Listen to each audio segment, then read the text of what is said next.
Hello and welcome to Volleyball State, a proud part of the I-80 Club. I'm Jeff Sheldon. I'm Lincoln Arneal. This week on the show, it's our Big Ten Conference preview. Nebraska is the league's preseason favorite, but defending national champion Penn State figures to have something to say about it. So will Wisconsin, so will Minnesota, maybe UCLA, maybe somebody else we didn't even mention up here. We're going to look at top to bottom at college volleyball's toughest conference. Yes, so we're going to look at returning starters, who the stars are in waiting, names you'll get to know this year throughout the course of the season. And because it's 2025, a lot of transfers who will have impacts on the league, and just kind of give you a lay of the land. So that way when you're at your back to school parties, you have something to talk about, some volleyball news and some insights that you can really impress all your friends in that the car pickup line. You're getting your child back from school. Well, what I was picturing too is like volleyball tailgates. We're gonna have one of these big ones. We're gonna have a volleyball block party coming up in late August down in the rail yard in Lincoln before the AVCA first serve. You can be the best educated of your volleyball friend group at your tailgates, in addition to your elementary school pickup lines, which starts in like a little over a week. And I'm gonna be living that life again coming up this fall. But hey, all season long, we are so excited to partner with our friends at Alumni Hall. They're the ultimate Husker shopping destination. They've got 2 brick and mortar stores. One of them is downtown Lincoln, if you can fight your way through the construction, to 11th and P, and also 27th and Pine Lake down at South Point Pavilions. 2 great stores there. We are going to save you, the great listeners of Volleyball State, 15% off of all of your Husker apparel, your merchandise, everything at Alumni Hall. Here's how you get it. You mention you're a listener of Volleyball State when you're in the store, or if you're shopping online at alumnihall.com, you use the promo code Volleyball State. That is all one word, no spaces, Volleyball State, to save 15%. And that's on everything. That's on their top brands like Adidas, Champion, Columbia, Peter Millar, your polos you're going to get at Alumni Hall, New Era, Yeti, all that and more. Just take advantage of that. Thank you for being a Volleyball State listener. It's a little thing that we can do for you, thanks to our great friends at Alumni Hall. Yeah, not only can you have all the information at that school pickup line, you can look good for that back-to-school shopping from Alumni Hall. So also, we're going to give you so much content. You're listening to this episode. We thank you for that. But if you want even more, we have a special Patreon level that we do put up more content. Season's happening. It's August now officially.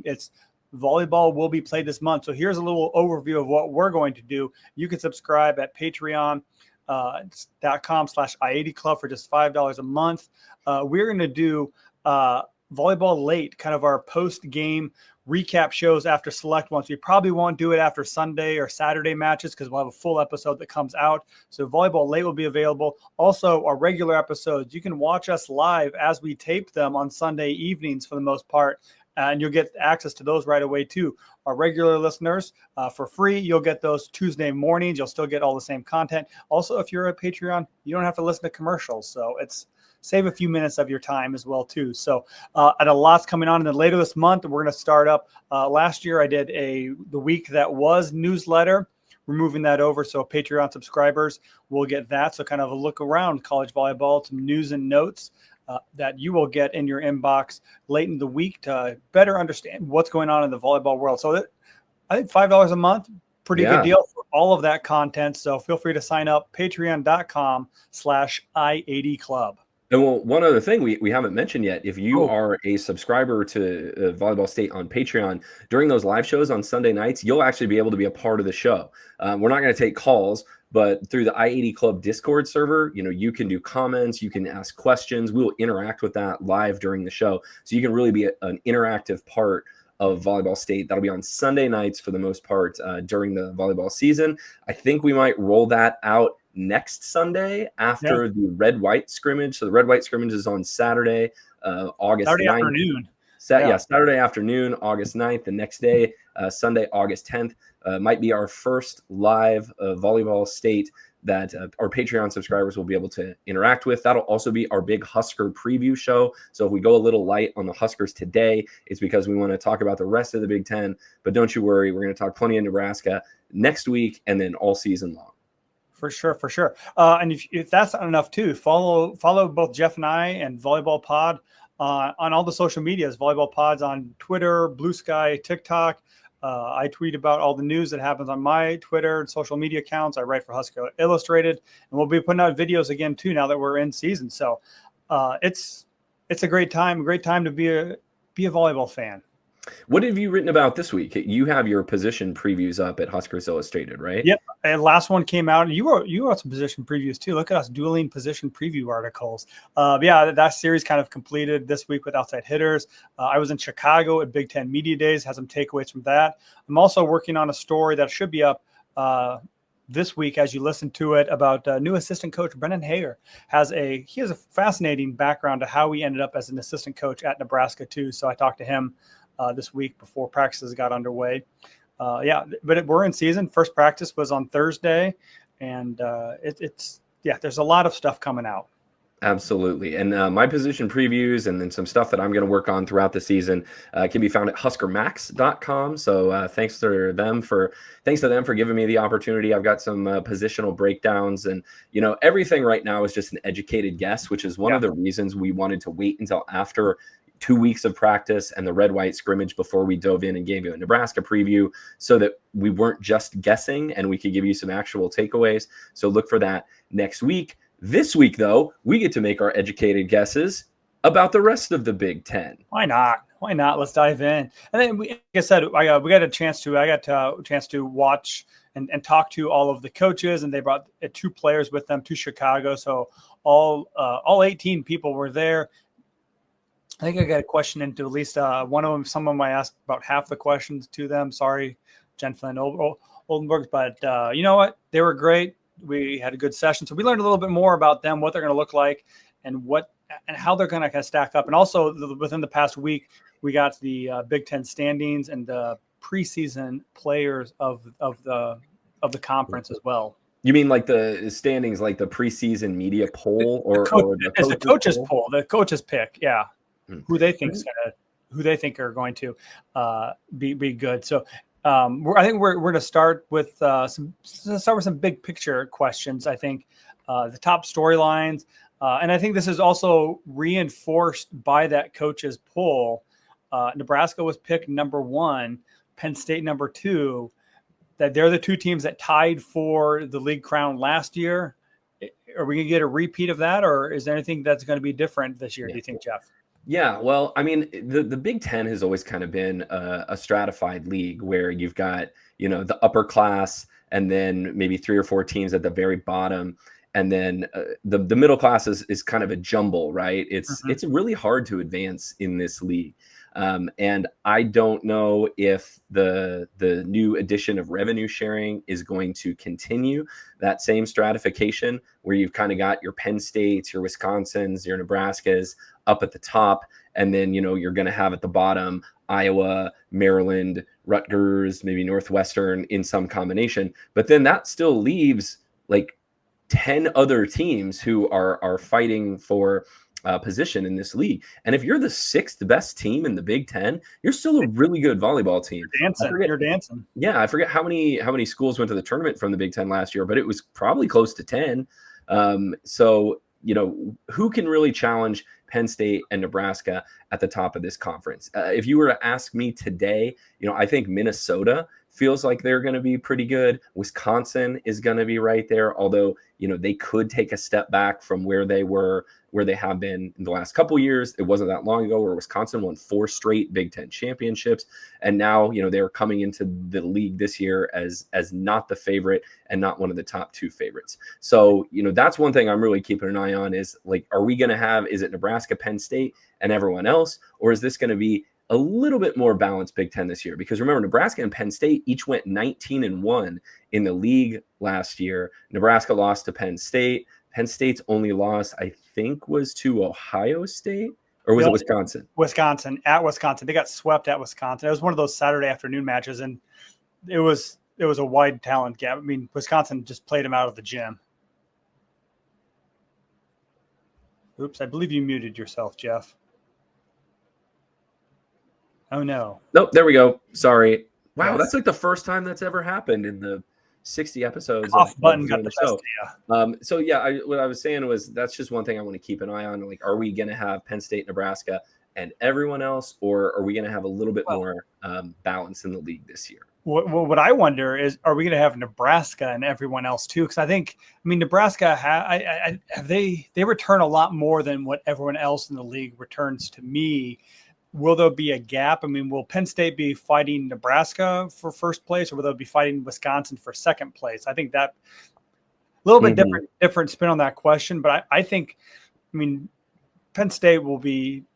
They'll be up there, and I think that depending on what happens the rest of the year, we can never predict injuries and health. But I think that those are definitely the top three, and I think there's a step down after that too. Yeah. One thing that you said about revenue sharing, I don't think revenue sharing is going to affect this year because it just went into effect over the summer. That I think that's maybe a next year or 2 years down the road as they're having more player movement impacted by that more. But I don't think a lot of the player movement that we saw was impacted a lot by revenue sharing and who's investing money into the program. Yeah. Well, I know you asked several coaches about this at Big Ten Media Days in Chicago, and I understand and am sympathetic that coaches kind of have to walk a fine line. You know, you don't want to bite the hand that feeds you, even if they're not feeding you that much. But the schools and the programs that invest money in this sport and revenue sharing just have a significant advantage. And we've already seen what the transfer portal has done to college volleyball and who has benefited from that. Nebraska certainly has. They've been one of the teams that have benefited from it. But say you only have, and I'm totally making this number up, say you only have 4, maybe 5 programs in the Big Ten that are going to devote any kind of financial incentive at all, whether it's through NIL or whether it's through revenue share dollars. You know, those programs are going to continue to attract the top talent. And I don't know if, you know, there is an opportunity for a middle tier team in the Big Ten to throw a little bit of money toward volleyball and then make a big jump at it. You know, one of the schools that we sort of theorized about before we started recording was Illinois. Illinois and Chris Thomas have kind of been mired in the middle of the Big Ten the last several years. If they were able to invest a little bit more in that roster, you know, could they jump up into the top 5? And that would be a huge move for Illinois.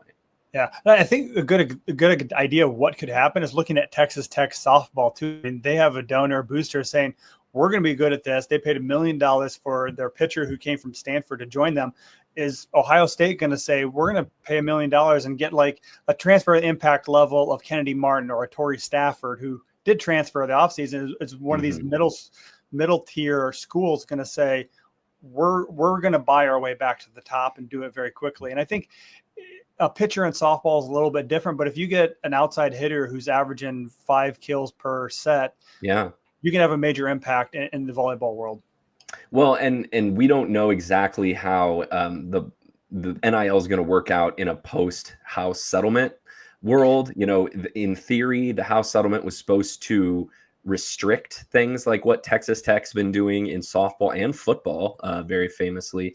It's supposed to put an end to maybe the amount of money that goes to NIL and restrict that just a little bit, put a cap on it. But we don't know that that's going to happen. Like every time you try to restrict NIL, we've seen there've been court cases that have come along. No, actually, you can't do that. So we could still continue to see, super donors have a way to impact rosters and for the Wild Wild West to kind of continue.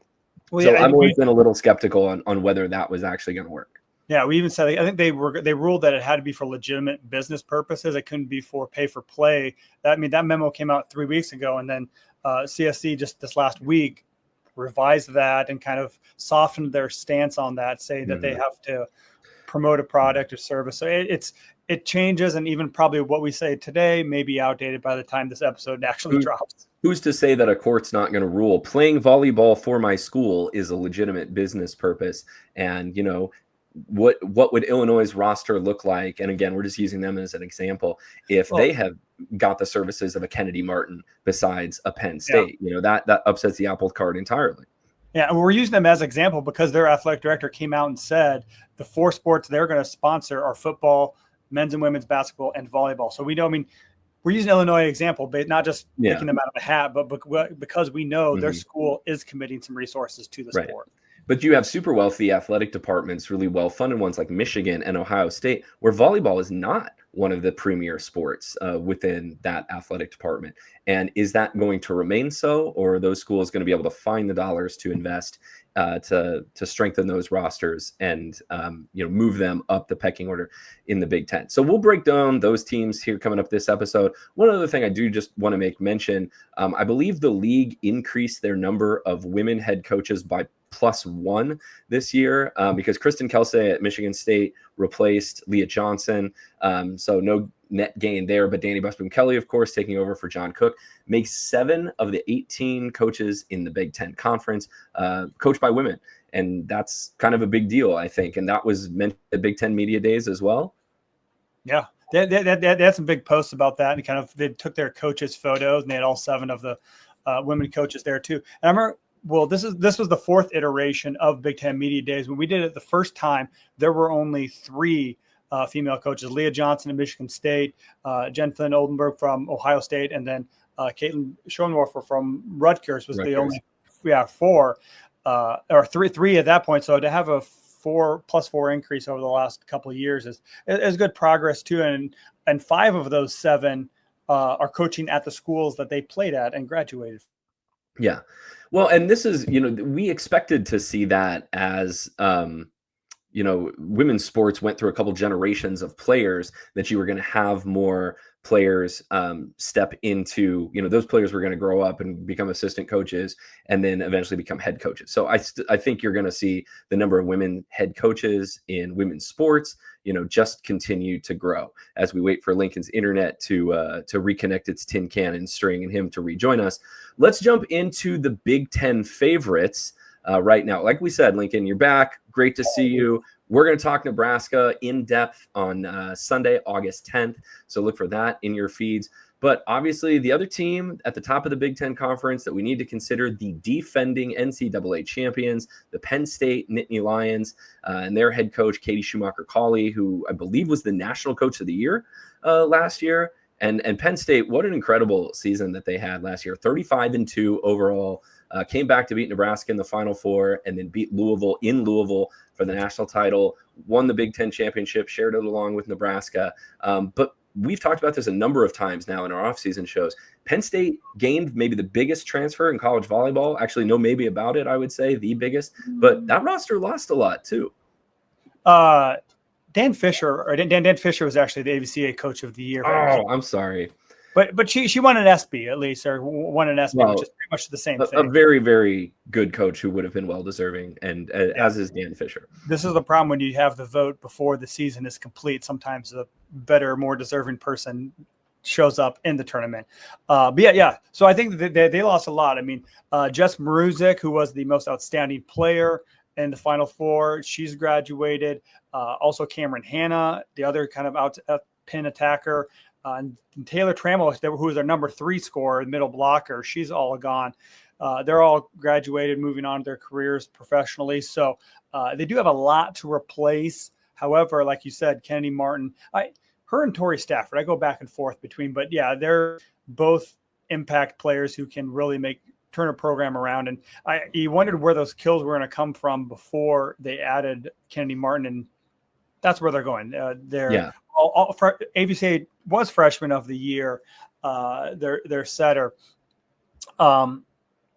Izzy Stark. She will be working on that connection with Kennedy Martin, and I think they're going to have a lot of sets going between them.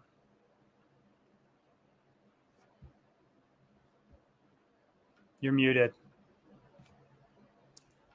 Sorry about that, folks. My phone. So many technical issues with this today. Yeah, my phone was connecting to my computer and screwing everything up, which is probably what happened last time too.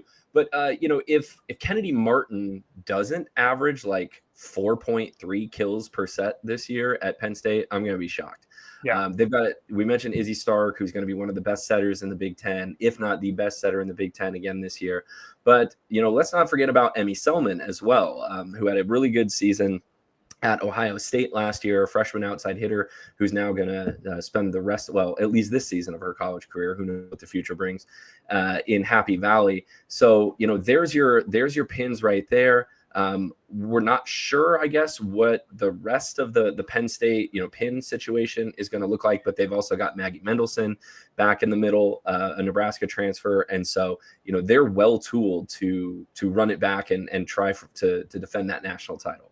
Yeah, well, that was one of the questions I asked Katie Schumacher-Cauley last week was, yes, you're bringing in Kenny Martin at opposite, but the player who played there last year, Caroline Juravicius, is also back. How are you going to sort that out too? And I mean, she gave the answer you expect to give of the best players are going to play. But I think reading between the lines, to me, Juravicius is probably going to move to the left pin and be outside hitter too. Her and Selman will probably be the two left side hitters there. And I think her line was, Caroline will be just fine. Yeah. Well, and I don't believe she passed, as a right side player. So that's a lot of players on Penn State's, at least their pin hitters, who might not play 6 rotations. Penn State, though, as we saw last year, their back row players are really good. They are returning their libero, Jillian Grimes, from last year. And Penn State has always kind of, even going back to the Russ Rose days, have been focused on letting their big players hit in the front row and having just sort of an army of littles who can serve and pass in the back row. And that formula has worked well for them for a long time. Yeah, Jillian Grimes was in fact the only libero selected to the first team, and the weird part is Kenny Martin was the only opposite selected to the first team preseason all conference selection. So they do have a lot of experience too, and Grimes has really proven herself to be one of the better liberos in the Big Ten, which then means you're also one of the better liberos in the nation. So they do have a lot of options back there too, to really kind of figure it out. And like you said, that's a good summarization of what they do. Bigs will hit, littles will dig. Yeah. Well, and let's not also discount, we've mentioned her a couple times, but give Izzy Stark her flowers, right? If you are a true freshman and you come in and you set your team the national title, you are pretty special. And if you have a returning setter, kind of her caliber, who's got a safety blanket like Kennedy Martin out there, that gives you a lot of confidence. She, is going to have some other weapons on that left side pin. If it's Juravicius and Selman, if it's Selman and someone else, they have a floor general as good as anyone in the country running the show out there. So that gives Katie Schumacher-Cauley a lot of comfort, I imagine, as they try to run it back and win a second straight national title. Yep. And they'll open their season in Lincoln.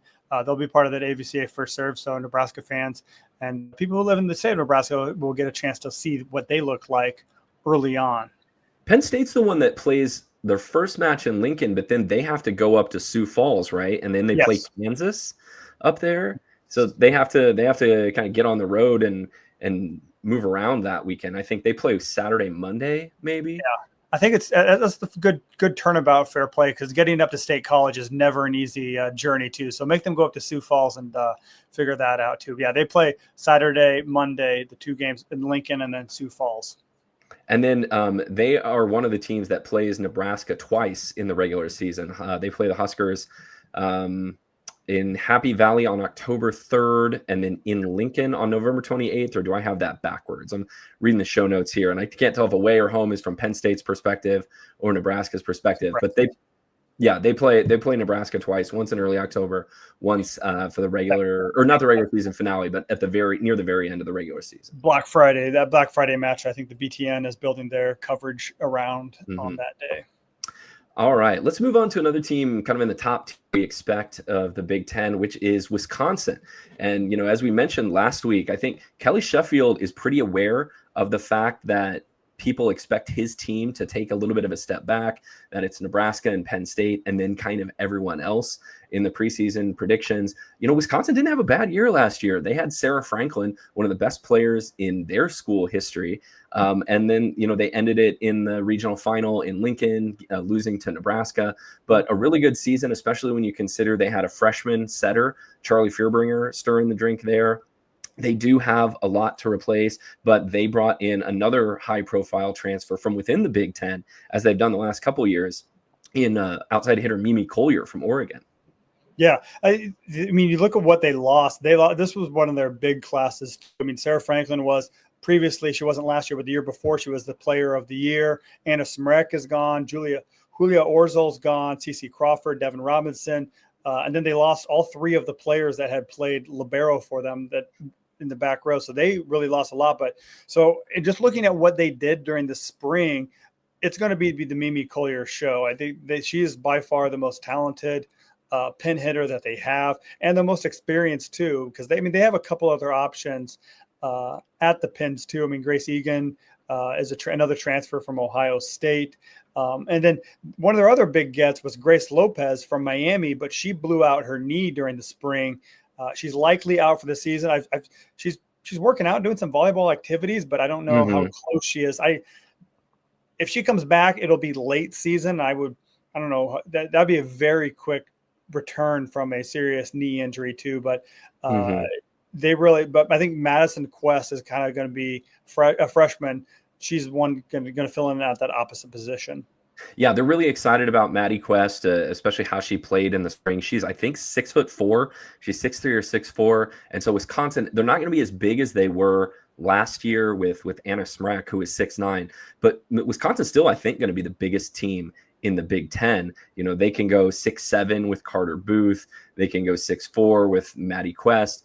They also bring in the freshman from Lincoln Southeast this year, middle blocker Natalie Wardlow, who I think is 6'4" or 6'5". Like, Wisconsin is going to continue to be really big at the net. We mentioned Grace Egan, who is another transfer from Ohio State, an outside hitter. So like Kelly Sheffield knows how to build his team quickly around a number of transfers. They got Charlie Fearbringer back as a sophomore. I was reading our good buddy Dennis Punzel's notes on Wisconsin's early practice the other day. I think, it sounds like Fearbringer's maybe battling a little bit of a nick or a bruise here early in practice, but she is going to be the setter. You look for her to take a sophomore jump, and if they do, then Wisconsin's going to be just fine. I think they do have to figure out the back row and who's going to pass, because as you mentioned, Sage Damrow transferred to Creighton, Lola Schumacher transferred to UCLA, and that was who played a lot in the back row last year. But also Wisconsin.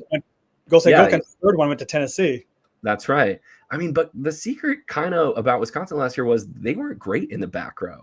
That was not an area where they were the strongest. So they're sort of hitting the reset button there. It looks like they've got a freshman Kristen Simon who's coming in, and we'll see what Kelly Sheffield can kind of put together in the back row. Yeah. We asked about that. And Anaya Warren, she was a late switch, one of the better touted freshman recruits and are coming in as well too. But I think that they have lots of options for the back row too.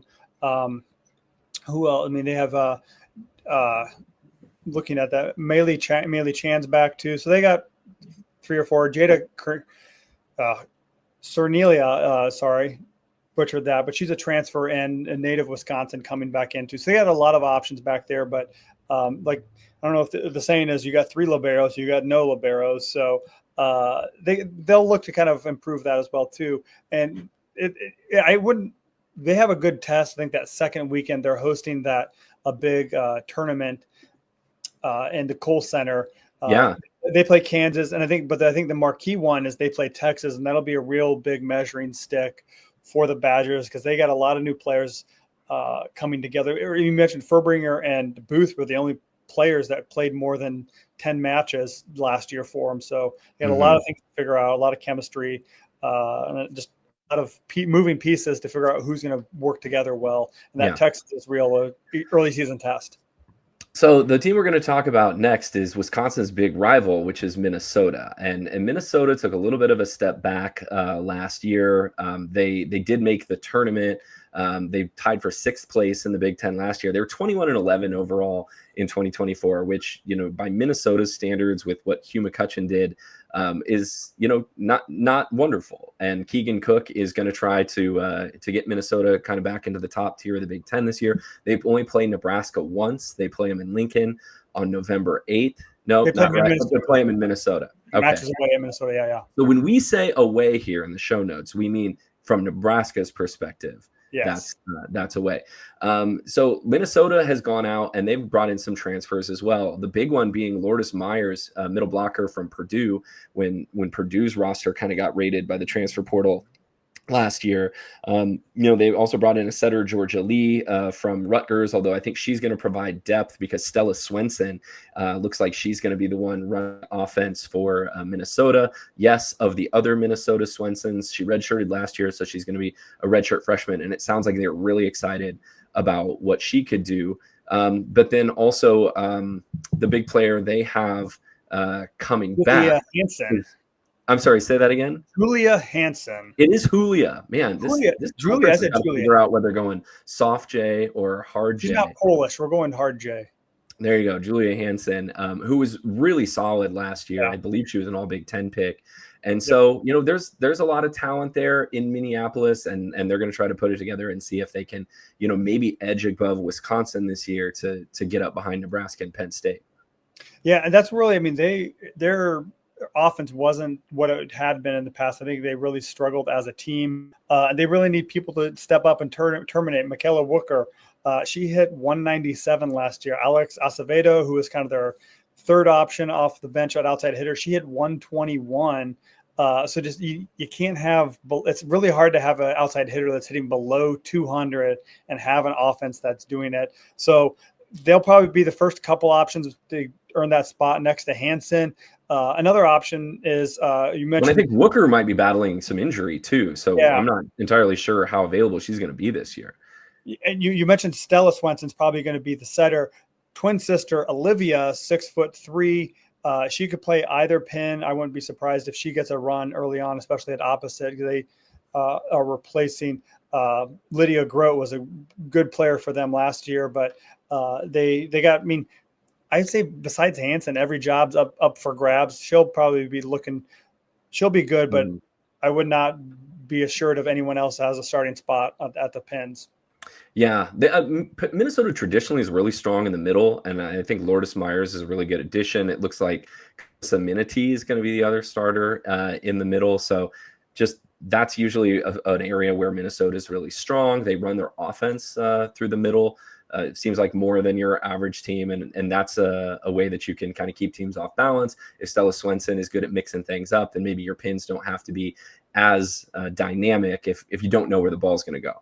Yeah, and if anybody else needs replacements, they got a couple of stud freshmen coming in Kelly Kinney and then Carly Gilk as well too. So I think they've really, I think Keegan Cook has really kind of found what he needs in the Big Ten at Minnesota and really found his rhythm as well too. So that's why we have them fourth overall. I think is a safe assumption for them. They have talent. It's if Swenson can really step in, own that setter role, and then find ways to get their hitters to terminate at a higher rate. Well, and the next team on our list has really made some noise in the transfer portal this year, and they're going to see if they can make things work that way. Lincoln, I feel like I've been starting off these teams at the start. Do you want to kick us off with UCLA? Yeah, UCLA is up next too. Which again, you look at what they finished last year. They were 14-15. They finished 8-12, 10th place in the Big Ten. And why are we picking them to be a top 5 team? They own. I think them and maybe SMU had two of the better transfer portal overall hauls, not individual players, but they really overhauled their team from the transfer portal. So here's who they have coming in. They got a setter from Long Beach State, Zania Meyer, Maggie Lee, who was all Pac-12.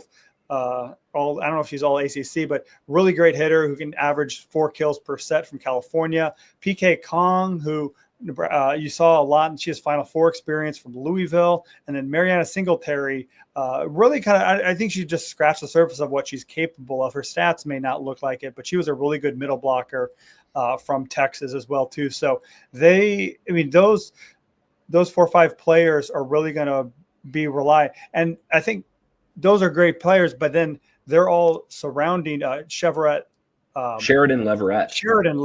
I mixed the ets. Sheridan Leverett was an all Big Ten hitter at the pin. I think when you supplement all of those transfers to what Leverett was able to do last year too, you got a very dangerous team.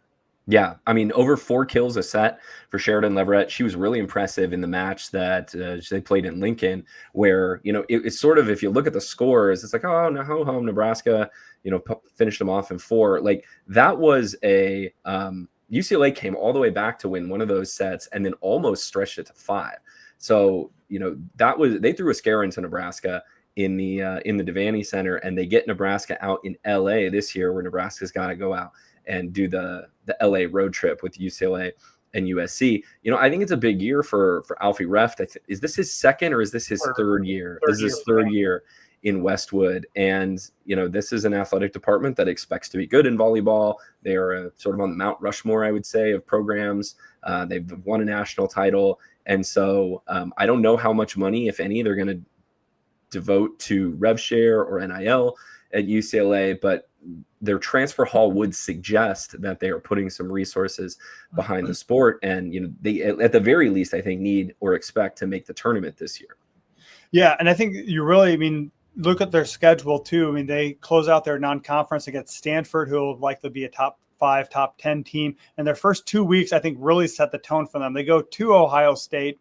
They better win that one. Then they go at Penn State that first weekend as well too. And then they host Purdue and Indiana, who are some other teams who we'll get to shortly, that if they want to be a top 5 contender, they really need to start the Big Ten schedule off strong.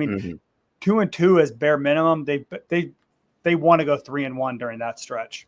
Yeah, absolutely.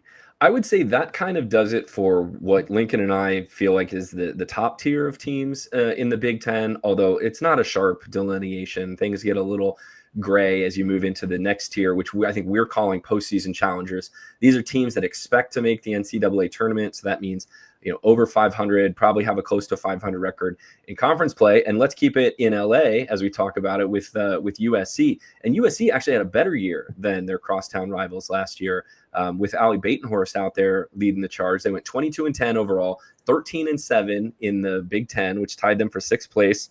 They made the second round of the tournament, but, they lost some players as well. Ali Batenhorst graduated and played professional indoor this past spring, and now is going to start a professional beach career. They had a really good setter named Mia Tuaniga, who exhausted her eligibility. And then they lost some players in the transfer portal as well. I guess that LA to Dallas pipeline got opened up because Favor Onyewu and Jaden Livings both transferred from USC to SMU, and then they lost a middle blocker who provided depth, Tyra Ariel, to Missouri. So, what exactly does USC have to kind of build around, and what gets folks excited if you're a USC volleyball fan?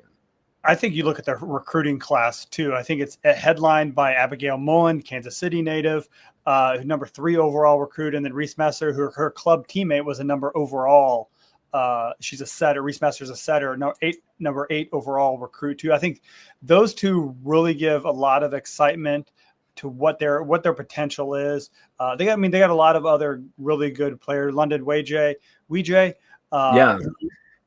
And she's been hurt over the first couple of years of her college career. I don't think you've seen the full London Weijay experience, unfortunately, because of injuries. But if she's healthy, I remember during her freshman season, she put together some really impressive matches. Yeah. I think her another big transfer they picked up is Omaha native, Papillion native Mia Taverdi. She transferred from Oregon during the offseason too. She should provide some really good depth at middle blocker to replace some of those transfers that they lost. So I think they just have an influx of talent, and really it's going to be about the freshmen and what they can bring. And I think their coach, Brad Kessler, is really one of the. Brad Kessler. Yeah, thank you. Is one of the. It's exciting to talk to him. He had a lot of great stories during Big Ten Media Days, and talked about his favorite thing is Connect Four. He also likes playing sequence. He's a high level thinker, and to hear him talk about what he's trying to do to get his players in position to succeed and just mentally anticipate what's going to happen on the court. He's one of the more fun interviews we have at Big Ten Media Days. Does it paint me as not a high level thinker if I occasionally lose Connect Four games to my almost 7-year-old, because that happens sometimes?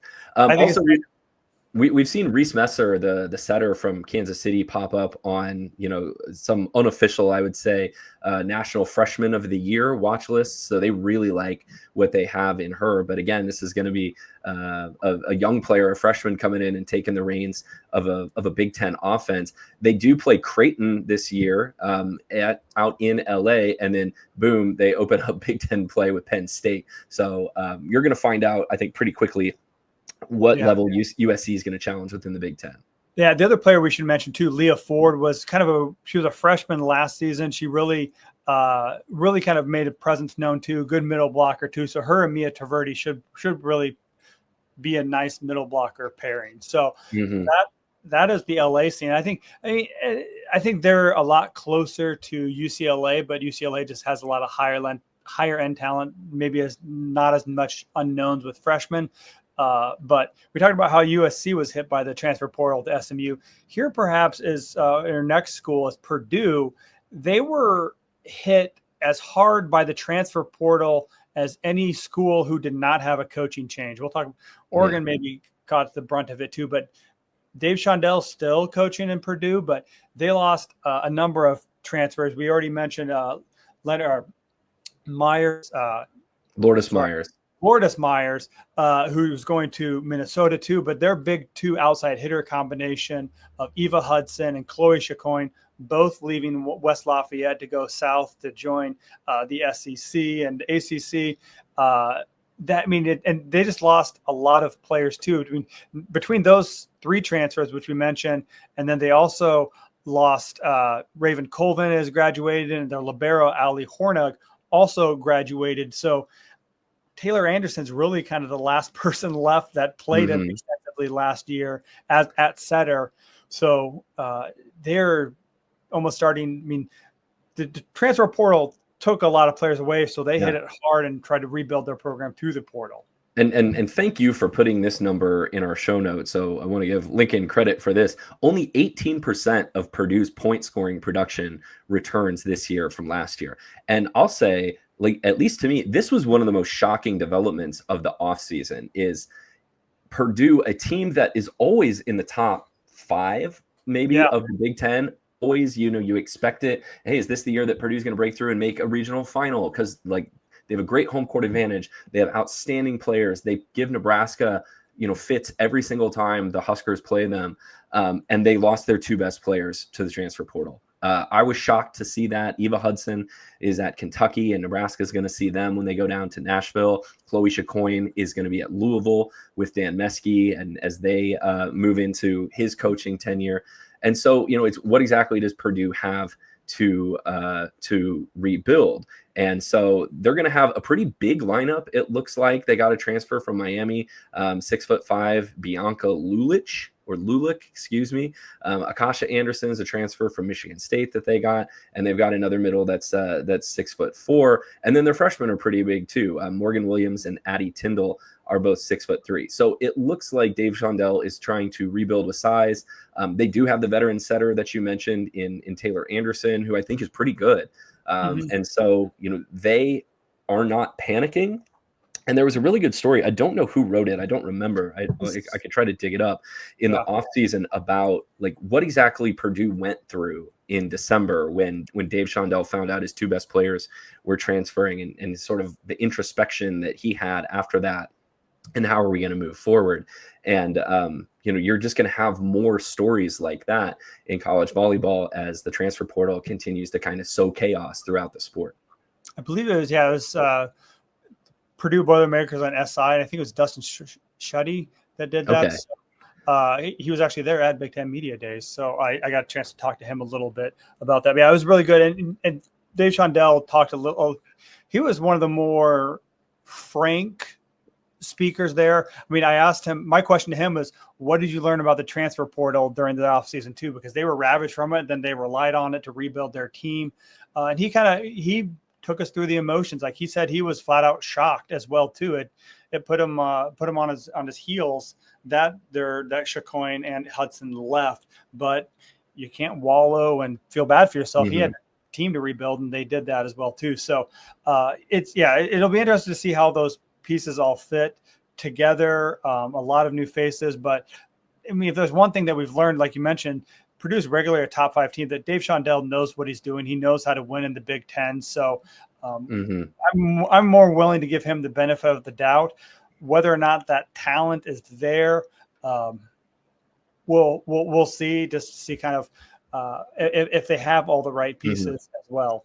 Penn State goes on the road a lot early in the season. Only Purdue? 4 of their first 10 matches. Oh, I'm sorry. Purdue, excuse me, goes on the road a lot. Only 4 of their first 10 matches are going to be in West Lafayette. So they're going to play Tennessee, Georgia Tech, Kansas, and SMU in the non-conference play. And then they got to play Minnesota twice, Illinois twice, and Indiana twice in the Big Ten. So they play Nebraska in West Lafayette on October 12th. So we'll have a good idea by then just to what extent Dave Shondell's been able to put the pieces together. Yeah, we should mention that they do get back Grace Heaney, who was a Elkhorn North graduate as well, too. She redshirted last year. She dealt with some injuries, too, but hopefully we'll get to see her back in the lineup, and another native Nebraskan playing in the Big Ten. There's so many Nebraska high school products just kind of all over this conference. I think it's really interesting. Maybe one of us should write about that if you haven't already, and I forgot about it. Well, I wrote about it last year. There was a native Nebraskan on every Final Four team last year, too. I wrote about that as well. Well, I mean, from Penn State all the way out to like USC, USC has a couple of them. Nebraska players all across this conference. Yeah, they had Mia Taverdi and Douglas Paisley Douglas as well, too, as a libero for them. So. All right, well, let's keep it in the Hoosier State as we move on to Indiana. Indiana is a team that I kind of feel like every year I think, oh, well, Steve Aird's a good coach. This is going to be the year they jump up and finish like 7th in the league. And it just hasn't quite happened yet. They went 500 exactly last year, 15-15. They tied for 10th in the league at 8-12. They did not make the NCAA tournament, obviously. But, they lost a couple of their best players. Cameron Hayworth, their really good setter who had a great serve, graduated and exhausted her eligibility. And then Indiana last year had one of the best liberos in the country, I would say, in Ramsey Gary, who transferred to Texas in the offseason. So they've got to rebuild their ball handling battery. But to do that, they've brought in, a top 25 recruit, outside hitter named Charlotte Vinson, another top 30 recruit named Jaden Yeager. Jessie Smith is a transfer from UCLA, although she only played the beach out there and is going to move inside. So, Indiana is kind of one of those teams, Lincoln, that's in jockeying for position in the middle of the Big Ten. And even if they are able to improve their record by like 2 games this year, I think you would consider that a successful season. Yeah, and you mentioned Charlotte Vincent, too. I mean, I encourage you to go. I think the Indianapolis Star has a great story about her where she had kind of some health issues and was hospitalized and put into medically induced coma for a short while.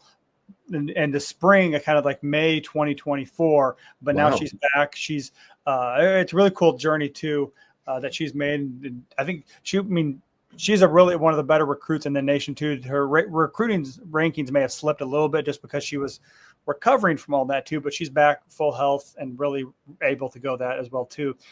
But I think they have a lot of players who may not have the name recognition, but they're quality players too. I mean, Candela Alfonso Corsalis is a good outside hitter. Avery Tatum is really good, and Ava Vickers at middle blocker, I think, was a solid player too. I don't think they don't have the wow factor. That's really what you saw from their setter, Cameron Hayworth. I mean, she was flashy. She was a left-hander who would attack and really kind of, and also had a nasty, nasty jump serve that got lots of easy points. So I don't know. I think they're kind of in this tier, but again, we're getting to that soft middle that we talked about too, where they could finish as high as 7th, 8th, but they could finish 10th, 11th, 12th, and it wouldn't be that surprising. No, but if they do it, they're going to rely on a lot of young players. 7 freshmen for Steve Aird in Bloomington this year. They've got, man, I'm reading the note here, and I almost roll my eyes a little bit that Luke Fickle's daughter is on Indiana's volleyball team, and her name is Luca Fickle. Yeah, she's a decent setter too. I mean, she could be challenging for that starting setter position as well. And so, yeah, Indiana is going to open the season at Miami, but a pretty soft non-conference schedule for Indiana, which is probably what you have to do when you are trying to make the NCAA tournament from the position they're in. They don't play another power conference team until Big Ten play starts. So they're going to try to rack up wins in the non-conference and then just sort of white knuckle it through the Big Ten. Yeah, which is sometimes what you have to do when you're not exactly sure what your lineup's going to be, or you're figuring out who's going to set for you. So, yeah, we'll figure out with them too. So let's move on. Next we got up is Illinois. They finished 18-13 again, 10-10, 8th place, which again, I feel like I can't remember. I looked this up, but they finished like 7th place or tied for 7th 4 or 5 years in a row. So they slipped. They've been right on that bubble the last couple of years. And it's, Chris Thomas, old friend, has been, really advocating, some would say politicking, right, for his team to get into the tournament. These last couple of years, they did make it last year. They went out in the first round, but I remember the year before they were kind of like one of the first 4 teams left out, and he was pretty vocal about that. So Illinois they have a big job to do to replace Raina Terry, who felt like was at Illinois for about 7 years. And it was one of the she was the program's all-time leader in kills, points, and aces, an exceptional player. But they're going to have to piecemeal this together a little bit. And then they also lost their setter last year, Brooke Mosher, who is now going to be Pitt's starting setter. They lost an outside hitter, Laney Smith, who transferred to North Carolina. And then they lost some back row players as well. One transferred to Dayton, and a couple more graduated, including Bergen Riley's sister, Reagan Riley. Yeah, because they ran a 6-2 at times last year too with Mosher. Mosher started her freshman year. She played outside hitter. She was recruited as a setter, but her freshman year played an outside hitter, and then transitioned back to being a setter. And they ran a 6-2 at times with Reagan Riley, who was playing her 5th year for the Illini. So we don't really they did get a transfer from Florida State and Kenna Phelan. So she could be vying for that starting setter spot. Also, they have Vivian Campbell. She's just appeared in 30 sets over her first 2 years in the program too. And they have Sophie Randall, who's a prep product from South Dakota as well. So this is another team who I don't really know who's going to be their setter, but someone will be. I'm willing to bet, and we don't know who it's going to be. It's recommended that you run one out there. Have a setter. Sure. Avery Hernandez kind of looks to be the player that's going to take over as Illinois' top offensive option. She was second on the team in kills last year, but hit only 195. So you need your outside to be up at least probably like 230 if you're going to be a good team in this conference. And then they bring in a redshirt sophomore opposite hitter named Auburn Tompkinson, who transferred from Texas. Didn't really play down in Austin. Play at all. Very highly they have a lot of really good players down there. And so, she gets a fresh start in Champaign. Yeah. And I think the other cool story that they have is Kayla Burbidge is back. She missed all of last season. She had an injury. She had surgery to recover. She represented Illinois at Big Ten Media Days too. So they got a lot of talented sophomores as well too. Taylor DeBoer, I think she's played with the Canadian national team, and then middle blocker Ashley Philpott as well too. So they got a lot of talented sophomores too. But if they want to make it back to the postseason, they're going to need a lot of help and just a lot of things to click, and also to figure out who's going to be playing setter. And Illinois gets to be one of those teams that faces Vanderbilt in Vanderbilt's first year restarting their program. We talked to Andres Nelson during our last public show a couple of weeks ago. Illinois is also going to play Notre Dame, Illinois State, Northern Iowa, South Dakota State. So sort of a Missouri Valley-ish schedule for Illinois as they also try to stack wins in the non-conference before Big Ten play. Yep.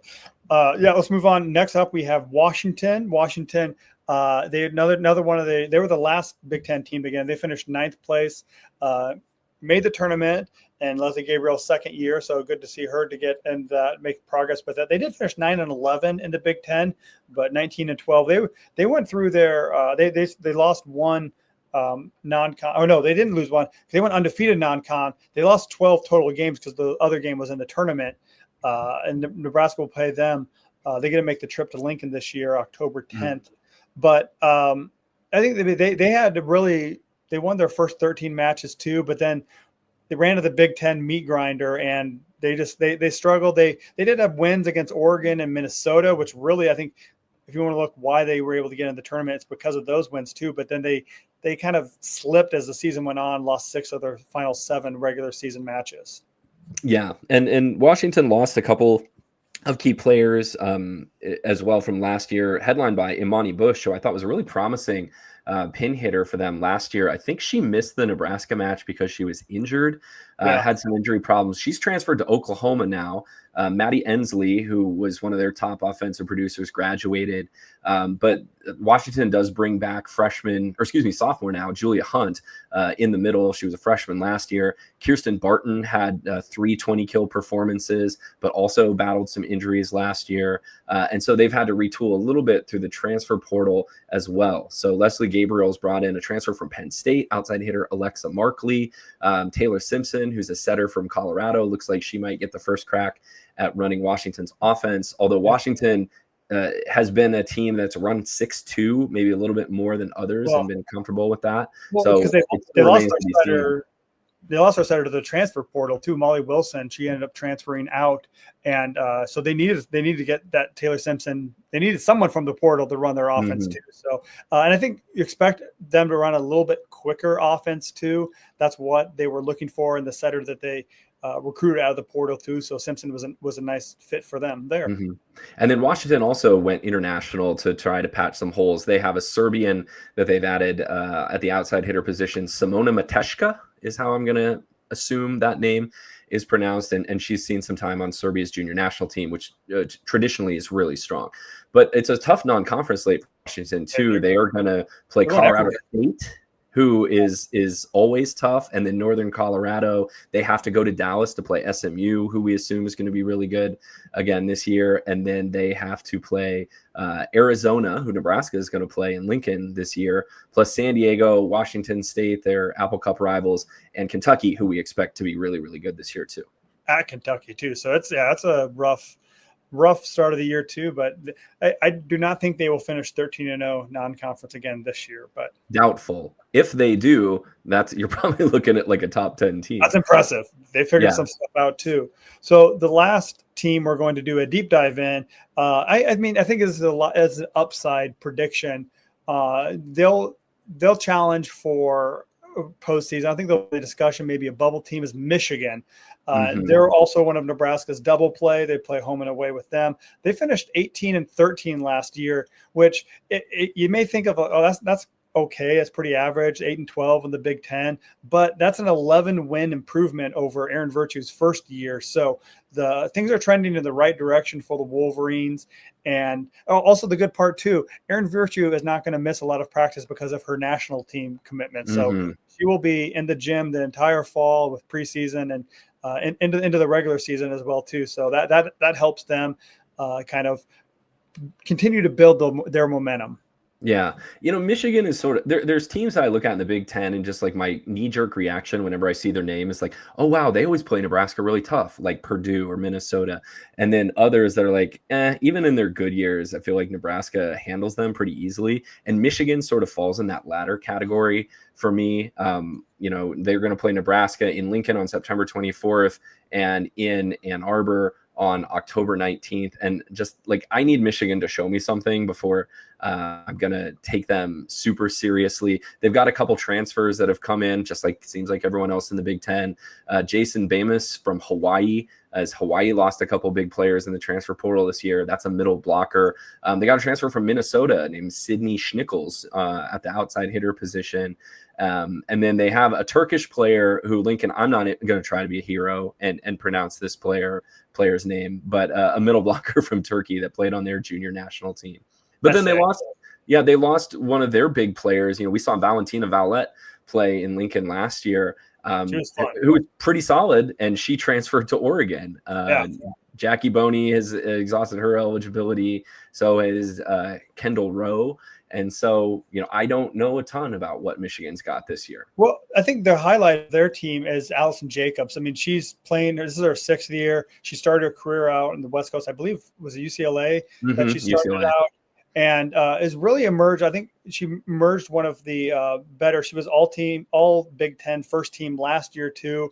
Also, one of the better interviews for a player as well too. But she missed the 2023 season, why she's able to continue to play, and really came back and bounced back. And she's one of the veterans on this team, one of the offensive key points. And I think the other point that the other kind of key part to them is Omaha Scud graduate. Here's another former native Nebraskan playing in the Big Ten, is running their offense too. She enters her junior year. She took over her. That's Morgan Burke.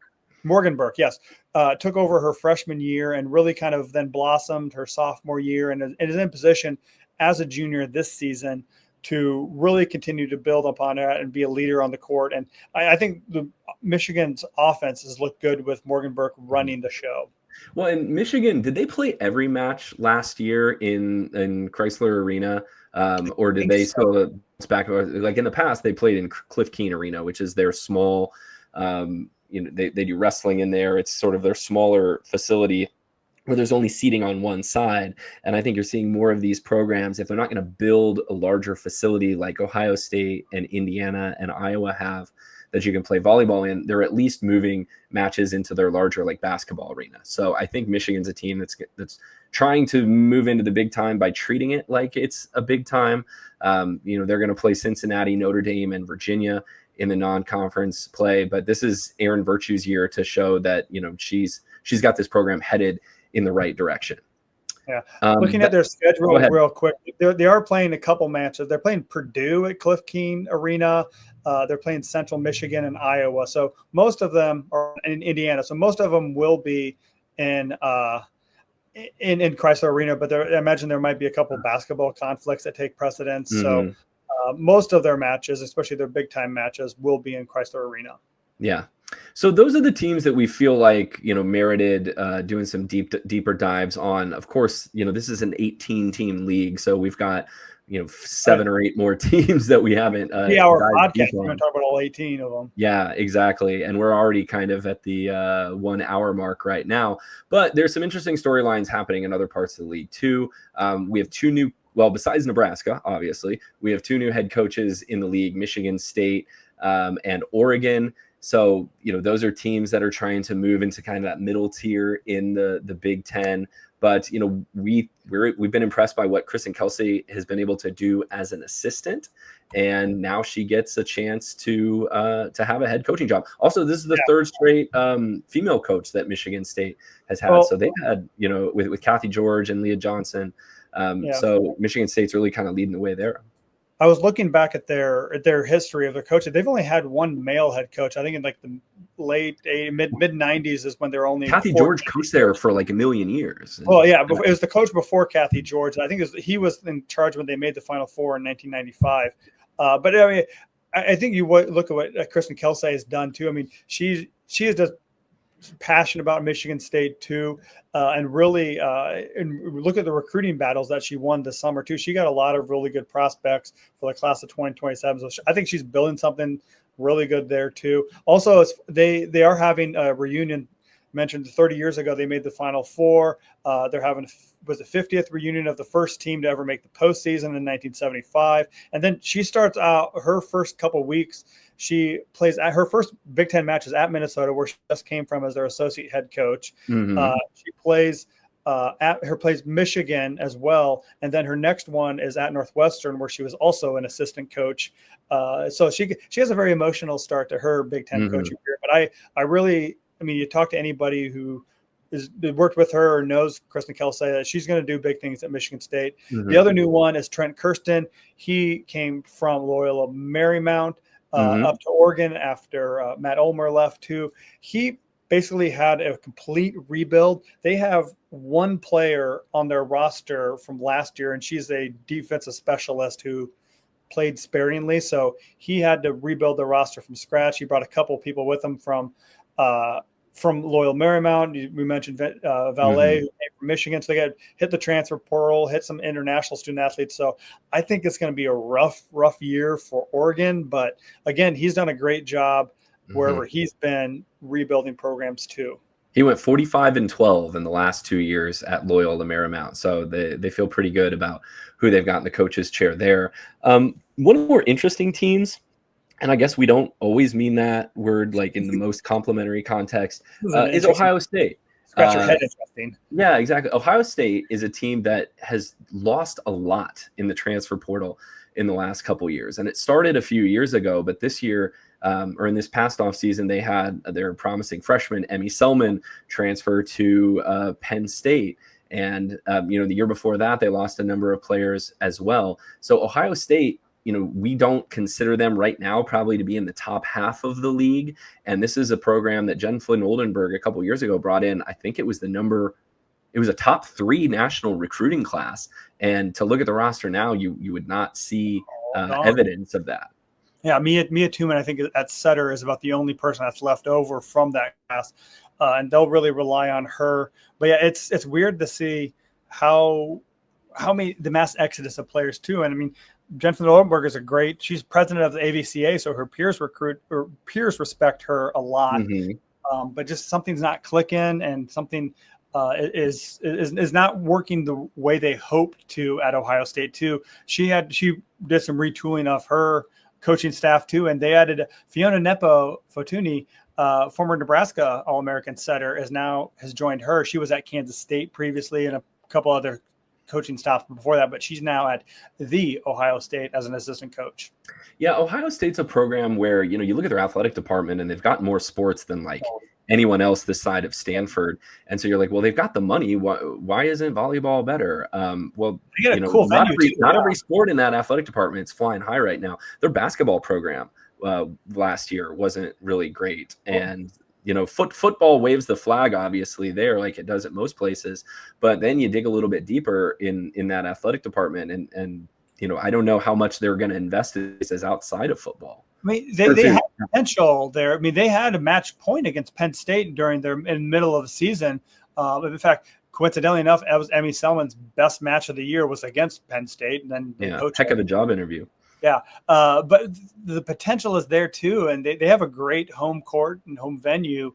But for whatever reason, they lose matches they shouldn't do, and talent keeps leaving. I mean, Jennifer Oldenburg keeps bringing in talented recruiting classes, but it's not translating to success. So I guess the last one with the 4 teams we haven't really talked about: Northwestern, Iowa, Rutgers, Maryland. I think you may have mentioned them as the lowest tier of. Mm-hmm. Do we expect any of them to be competitive? There's the question. No, not really. I don't. I mean, it seems like Maryland every year kind of gets a win that you don't necessarily expect them to. But Rutgers nominally has a volleyball program. They don't really try that much with it. I would put Iowa kind of in that, and tragically so, because Iowa has really good prep talent in that state. Like, they just don't care that much.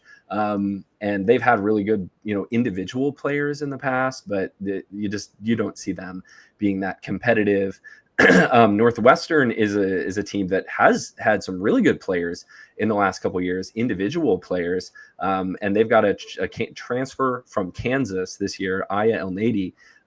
But those teams are if they reach a 500 record, like overall, that's probably a pretty successful season for them. Yeah. I mean, this is also Big Ten Media Days, but they all were high pumping sunshine. Jim Barnes at Iowa. So I think this is everyone's undefeated at Media Days. Yeah. They recruited a lot of liberos. And I think that Claire Amaral, their setter, is a lefty, 6'2". She is probably the most offensive minded setter in the nation. She was at 1.4 kills per set. She fought through some health issues last year, but she's a fun player to watch too. There's another native Nebraskan on that Rutgers team.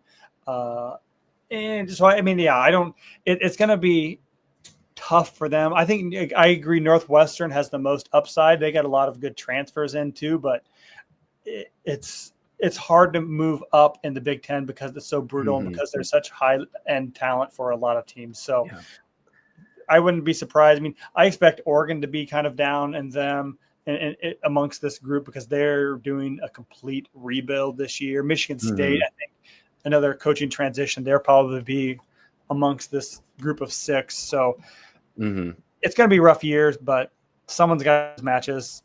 And I think these are the group that's going to do it. Like Kenny Dillingham, Arizona State's football coach, told us this week, somebody's got to go 3-9. So true, coach. Very true.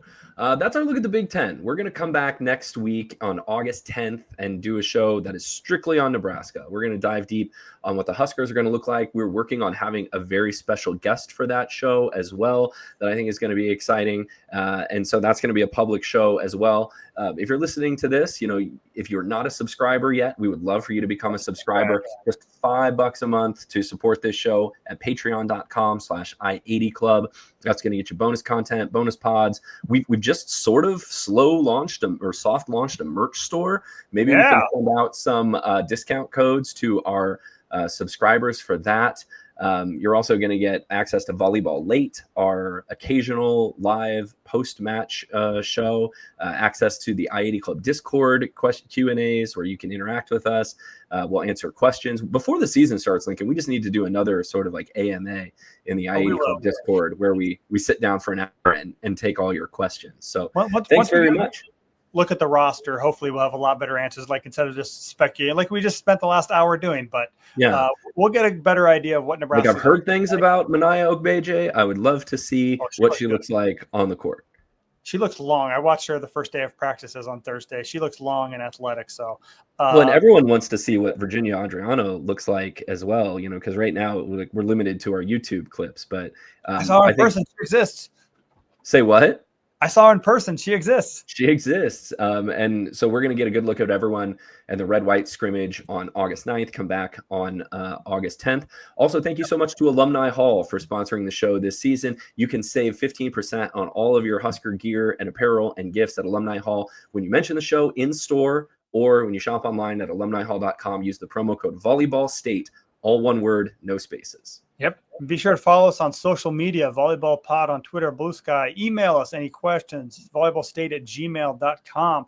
Follow Jeff at @byjeffsheldon, and I'm at Lincoln_VB.